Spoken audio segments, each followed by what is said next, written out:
The Preferences section, located under Edit, Preferences, contains various settings that will allow you to create a more efficient workflow in Shortcuts a Lot 2. Let me show you what each one of these does. First, let's take a look at the General tab.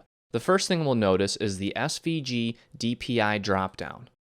If you have an SVG file that was created in Illustrator or Inkscape, as you can see in the dropdown here, you'll want to select the corresponding program so that when you import those SVG files, they open up at the size that they were created in. So for example, if you create something in Illustrator at a specific size and have it set for 90 dpi for Inkscape, when you open it, it may be bigger or smaller than it was when you originally saved it. Now this may or may not matter to you, but if you want to make sure that the width and height that your file is created in Illustrator or Inkscape is the same in Shortcuts a Lot, you want to make sure that you have the correct program selected here. The next option is Remember Last Mat Size. Checking this box tells Shortcuts a Lot that you want it to remember the last mat size that you used before you quit the program. So let's say you were using a 12 by 12. When you reopen the program the next time, it will remember that. That way you don't have to go and select it from the Properties menu. The next option is the Use Full Font Scan option. If for some reason you're noticing that some of the fonts that you've added into your fonts folder is not showing up in your font list in Shortcuts a Lot 2, you'll want to make sure that this box is checked. I would suggest always having this box checked. The next option is Disable QuickTime for importing images. Leaving this option unchecked basically increases the variety of graphics files that you can use in the Auto or Image Trace feature in Shortcuts a Lot 2. If you want Shortcuts a Lot to be able to auto-trace native QuickTime files, such as a TIFF file, you'll want to make sure that you also have QuickTime installed. Next in the list here, you'll see the User Scal Library section. And basically what this allows you to do is specify the directory that contains your library files. Now by default, the library is located under Documents and Settings, All Users, Documents, CraftEdge, and then Library. You have the option of specifying your own folder that will contain your library files. You don't have to change the directory, but you have the option to do it if you'd like to. And then below that is the User Artwork section where you can choose the directory that contains all of your SVG files. We have an entire video dedicated to this and how to use it with the personal library function of Shortcuts a Lot 2. So go ahead and check that out if you want to learn more about that. Now down here on the bottom left, you'll notice a Restore Defaults button. Okay, and what that does, when you click on it, it will take and just restore all of the default settings in every single one of these tabs. Okay, now under the Updates tab, you'll notice that there's a checkbox here that allows you to automatically check for updates for Shortcuts a Lot 2, and you also have a button that will allow you to do it immediately. Now with this button checked, every time Shortcuts a Lot launches, it'll go ahead and send a signal back home to find out if there are any updates available. And if there are, you'll get a dialog box that lets you know that you can visit the CraftEdge website to download the latest version. Alright, so let's take a look at the Edit menu. Alright, now the first option you'll see here is the Constrain Angle Value.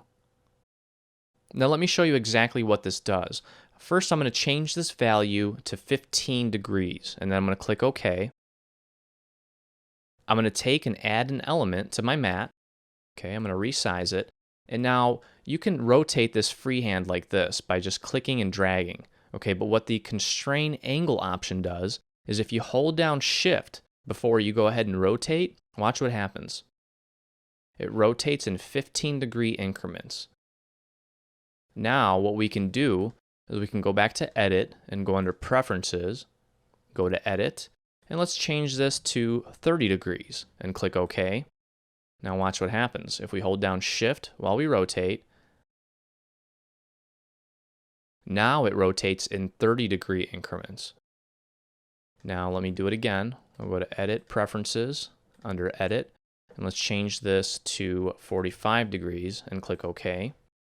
Click, hold down Shift, and now watch. Now we've got it in 45-degree increments. There you go. Okay, so that's a really handy tool actually.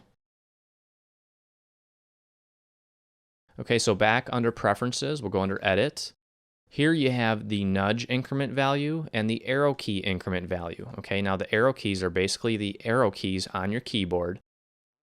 And this value basically tells SureCuts-A-Lot how far to move each element based on a click of the arrow key or a click of the nudge key. So watch, I'll show you here. I'm going to set this to 1 inch, okay? And I'm going to click OK. I'm going to place my heart on the mat.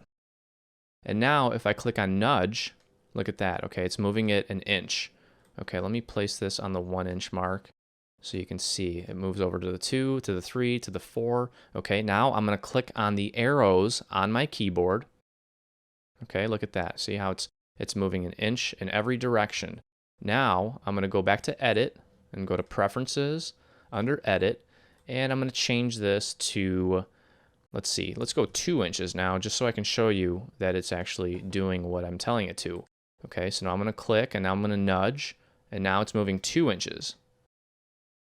Same thing with the arrows, 2 inches in every direction.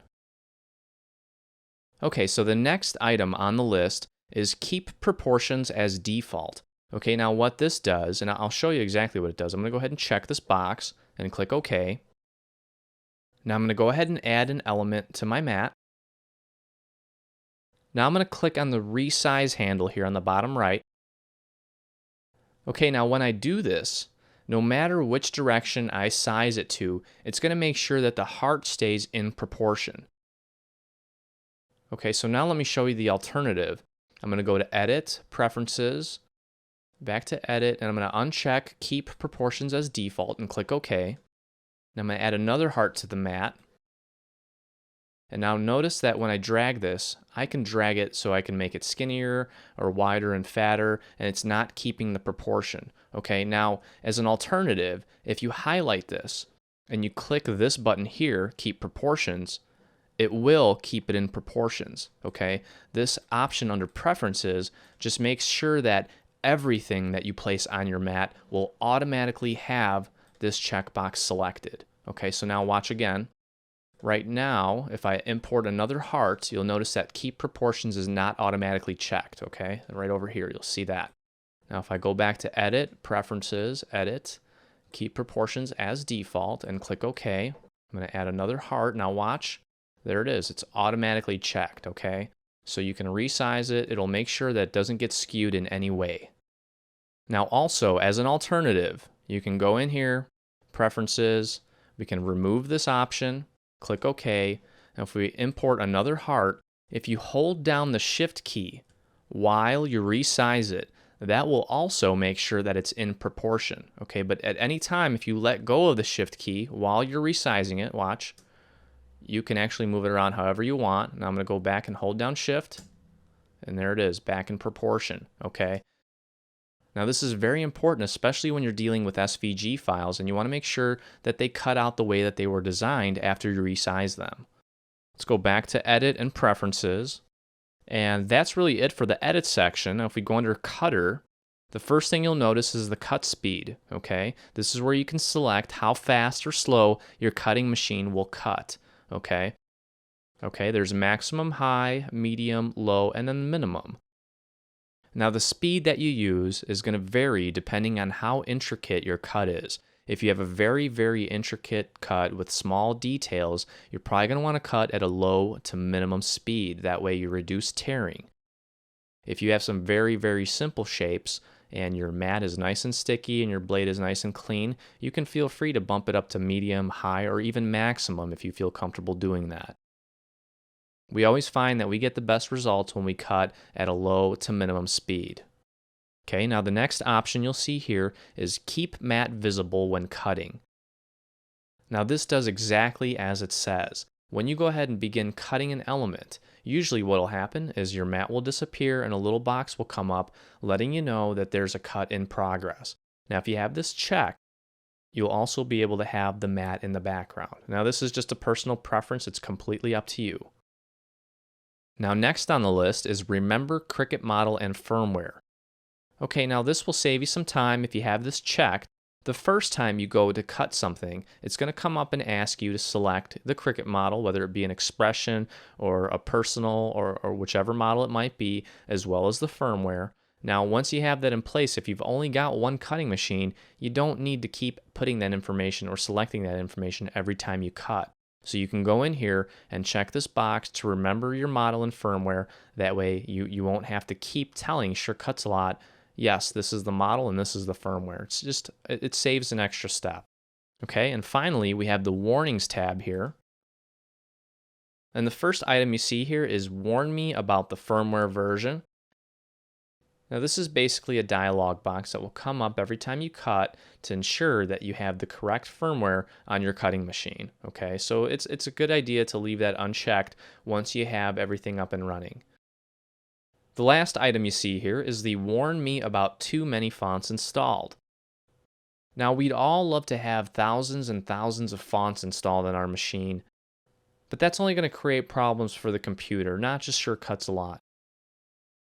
Programs that use fonts, such as Sure Cuts a Lot 2 or Microsoft Word and even Photoshop, may start taking a little bit longer to load if you start putting too many fonts in your fonts folder in Windows. A couple hundred's okay, but you don't want to start adding thousands of fonts. You'll never end up using that many fonts, and it's going to be a real pain to try to navigate through all of those fonts. So keep it under a couple hundred if you can. And finally, on the bottom left, you'll notice the Restore Defaults button. If you happen to click on something and you're unsure and something's not working right, or if you just want to take these settings and set them back to how they were when you originally installed the software, you can do that in a click of a button.